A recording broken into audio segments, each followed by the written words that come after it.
நம சிவாயா. நானும் எங்கள் மாரி அண்ணனும் ஆரணிக்கு ஒரு வேலையாக போயிருந்தோம். அப்போ தாங்க இந்த இடத்த பற்றி மாரி அண்ணன் சொன்னாருங்க. சரி வானே உள்ளே போனோம்.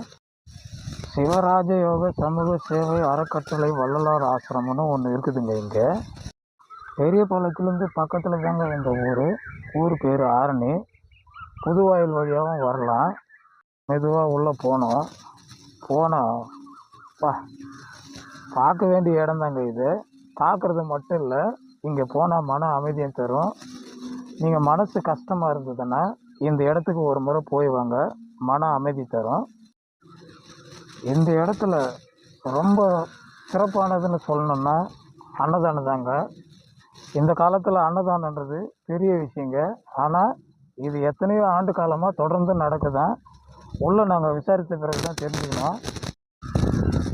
காலை மதியம்னு 2 வேளையும் இங்கே அன்னதானம் வழங்குறாங்க. உள்ளே இருக்கிற அண்ணாவும் எங்களை அன்பாக கூப்பிட்டாங்க. வாப்பா சாப்பிட்லான்னு சொன்னாங்க. அவங்க தான் எங்களுக்கு பரிமாறினாங்க. இன்முகத்தோடு, நல்ல சிரிச்ச முகத்தோடு எங்களுக்கு பரிமாறினாங்க. ரொம்பவும் மனசுக்கு சந்தோஷமாக இருந்தது. அது மட்டும் இல்லைங்க, இந்த இடத்த சுற்றி பாருங்கள், மன அமைதியும் தரும். மன நிறைவோடு இங்கே அமைதியாக தியானம் பண்ணிட்டும் வரலாம். அந்த மாதிரியான ஒரு இடம் தாங்க இந்த இடம். கண்குருட பார்த்துங்க, ஃப்ரெஷ்ஷான காய்கறி தான் இவங்க சமையலுக்கு யூஸ் பண்ணுறாங்க. ரொம்ப சந்தோஷமான விஷயம். அது மட்டும் இல்லைங்க, இந்த இடத்துக்கு உங்களால் முடிஞ்சது ஏதாவது உதவி பண்ணுங்க, தயவு கூர்ந்து கேட்டுக்கிறேன். நானும் அண்ணாவும் சாப்பிட்டோம். ருசி சொல்லவே வேணாங்க.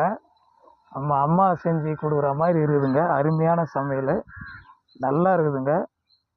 உண்மையிலேயே சாப்பிட்றதுக்கு ரொம்ப கொடுத்து வச்சுருக்கணும். உங்கள் வாழ்க்கையில் ஒரு முறையாவது இங்கே போய் ஒரு முறை உணவு இருந்துங்க, திருப்திகரமாக இருக்கும். உங்களால் முடிஞ்ச உதவியை இந்த ஆசிரமத்துக்கு செய்யுங்க. நன்றி, வணக்கம். சிவாய நமக. ஓம் நம சிவாய.